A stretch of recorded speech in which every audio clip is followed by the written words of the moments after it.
So you wake up in Vault 76. It's been 25 years since the bombs dropped. It's Reclamation Day. What now? Well, Mitch the Preacher here, preaching the gospel of gaming, and I'm going to share some tips and tricks that I've figured out over the course of the last PC beta play and almost 250 hours in Fallout 4. So hopefully some of these tips and tricks are helpful for you getting started and surviving in West Virginia. So one of the first things you can immediately do is skip the character creation step, the actual physical appearance of your character. Don't be alarmed. I know if you're like me, you probably spent 30 to 45 minutes in Fallout 4 getting that first character just right, looking just the way that you want. And inevitably, just like me, you probably found that the first cutscene that you encountered your own character in a third-person view, you immediately wanted to start over the game and redo the character. Well, you're in luck. In Fallout 76, you can skip over that step or just use a preset to make the character loosely look like yourself. The nice thing here is that right from the menu, you can change your appearance at any time. And you'll soon find that Fallout 76, unlike any other Fallout game, it's all about the appearance. So let's take a moment, appreciate this fantastic Pip-Boy animation. Ooh, yeah. That's the stuff right there. Sorry about that.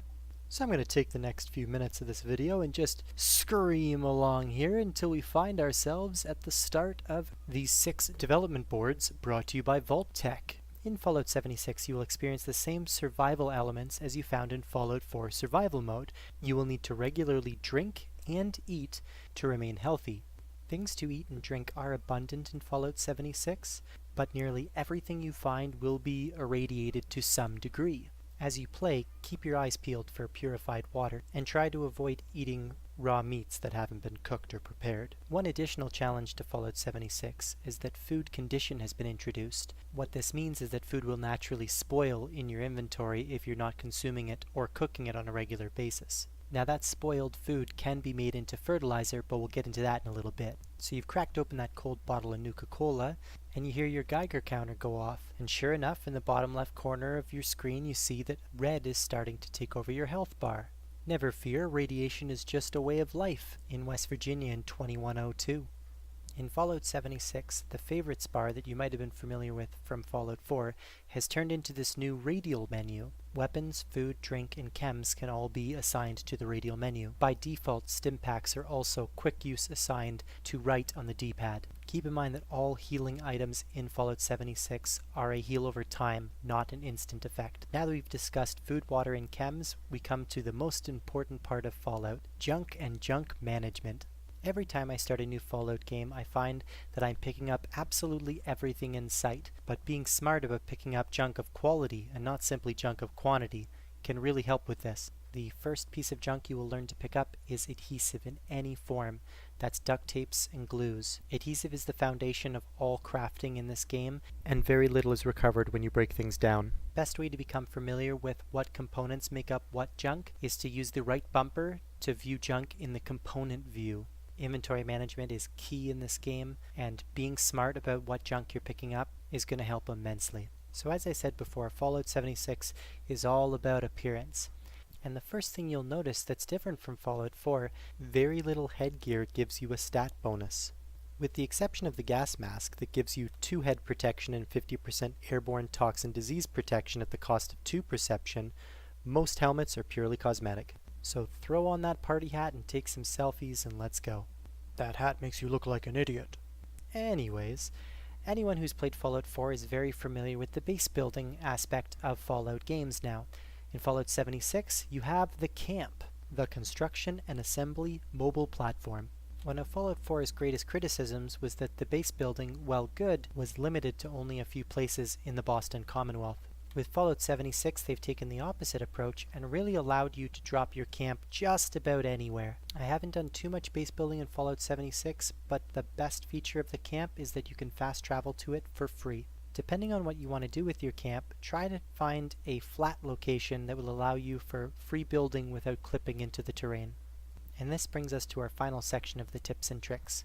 In Fallout 76, we see the return of the perk system.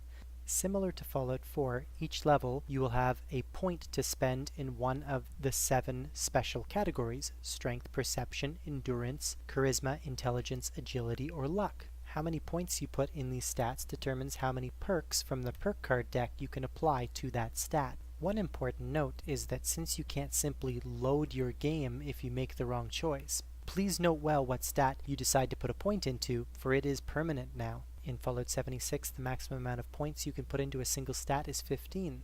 I strongly recommend the excellent Nukes and Dragons character build planner. I'll drop the link down below in the description.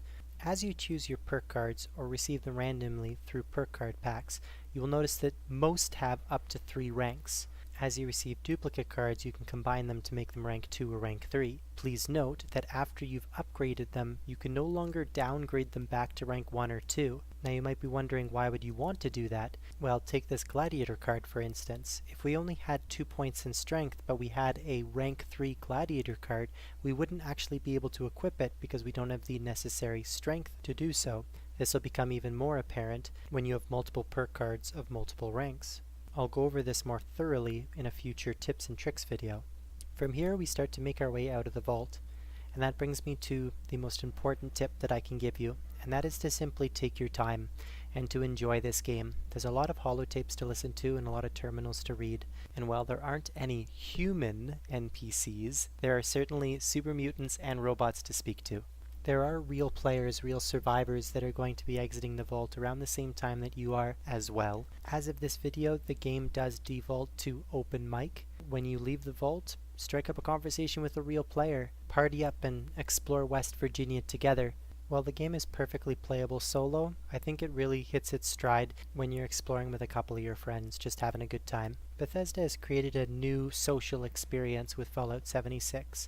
It's really unlike any Fallout games before it, and I hope that people can enjoy it for what it is. I hope that you found this tips and tricks video to be helpful. If you liked it, please give me a thumbs up. If you really liked it and you want me to produce more Fallout 76 content, please hit subscribe. This has been Mitch the Preacher, preaching the gospel of gaming. Thanks so much.